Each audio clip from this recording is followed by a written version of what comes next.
Halo, selamat siang. Kami dari kelompok Latsar CPNS 2025 Batch 2 Angkatan 11 kelompok 12A. Kami ingin menjelaskan analisis isu berdasarkan Smart ASN kami. Kami mempunyai anggota 5 orang. Nama saya Devan Sadumuan, teman saya Denny Febiansa, Dimas Saputra, Diva Adisya, dan Elsa Karina. Mohon perhatiannya, kami akan menjelaskan hal tersebut. Dimulai dari identifikasi isu. Mohon berikutnya. Terdapat tiga isu yang akan diidentifikasi. Yang pertama, banyaknya lingkungan kumuh di wilayah perkotaan. Yang kedua, kualitas rumah subsidi yang masih perlu ditingkatkan. Lalu yang ketiga, isu data BSPS yang masih tumpang tindih. Setelah dilakukan analisis menggunakan APKL, terlihat bahwa isu nomor 2 merupakan isu prioritas dengan mendapatkan skor 20.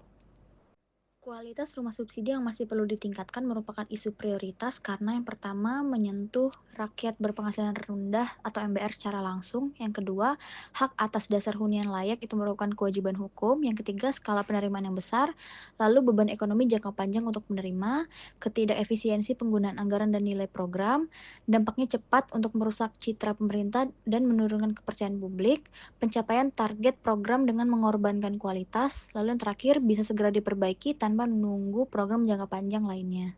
Analisis fishbone pada metode jadwal konstruksi yang terlampau agresif, kurangnya mekanisme umpan balik, dan standar teknis dan spesifikasi tidak update. Mesin, kurangnya teknologi penilaian mutu, minimnya penggunaan teknologi efisien, dan peralatan konstruksi yang buruk. Money, anggaran proyek tidak mencukupi, penundaan pencairan dana dan skema subsidi yang tidak mengcover. Material, bahan baku kualitas rendah, hemat biaya, material rantai pasokan tidak terkendali. Kapasitas manajerial pengembangan terbatas, korupsi, dan komunikasi buruk dengan penerima. 5Y berdasarkan Fishbone. Pada SDM dan pengembang terdapat 4 pertanyaan, dan akar masalahnya adalah lemahnya kapasitas dan integritas pengembang akibat minimnya regulasi dan pembinaan. Pada material terdapat 4 pertanyaan, dan akar masalahnya adalah sistem harga subsidi tidak fleksibel terhadap kenaikan harga material sehingga kualitas rumah menjadi korban. Pada metode terdapat 3 pertanyaan, dan akar masalahnya adalah sistem pembangunan berbasis target kuantitas tanpa update standar teknis dan evaluasi after sales.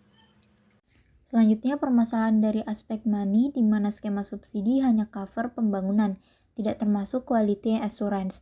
Yang dapat diartikan, skema subsidi ini lebih fokus pada kuantitas dibandingkan dengan kualitas. Kemudian dari aspek mesin, pengendalian mutu masih manual dan kurang efisien. Teknologi modern jarang digunakan karena biaya yang tinggi dan keterbatasan kemampuan investasi dari pengembang kecil. Dari beberapa aspek tersebut dapat disimpulkan bahwa regulasi dan kebijakan masih lebih fokus pada kuantitas dibandingkan dengan kualitas. Margin subsidi yang sempit membuat pengembang mengorbankan material dan teknologi. Sementara itu, kapasitas SDM yang terbatas dan lemahnya pengawasan teknis semakin memperparah kondisi.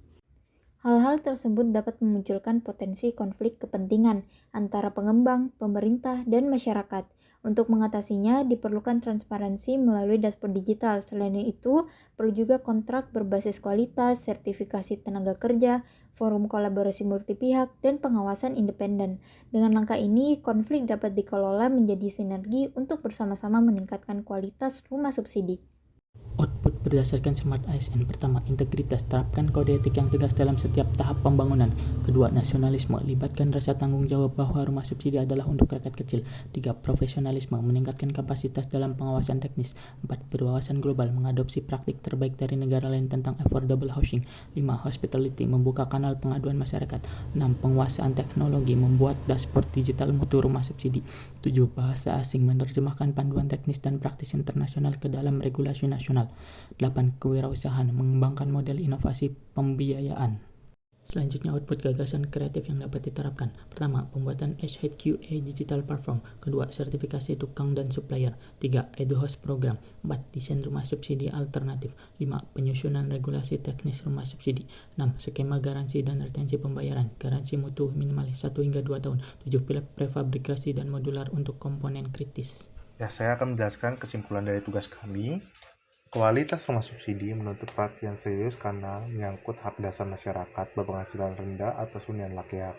Masalah material di bawah standar, lemahnya pengawasan, dan kapasitas pengembang perlu segera dibenahi.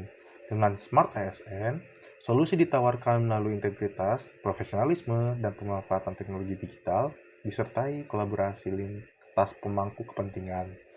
Rekomendasi konkret antara lain platform digital, pengawasan mutu, sertifikasi tukang dan supplier, edukasi penerima rumah, kemitraan berbasis kualitas, serta desain rumah ramah lingkungan.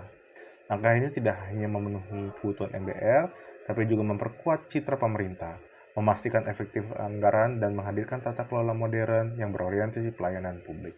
Terima kasih.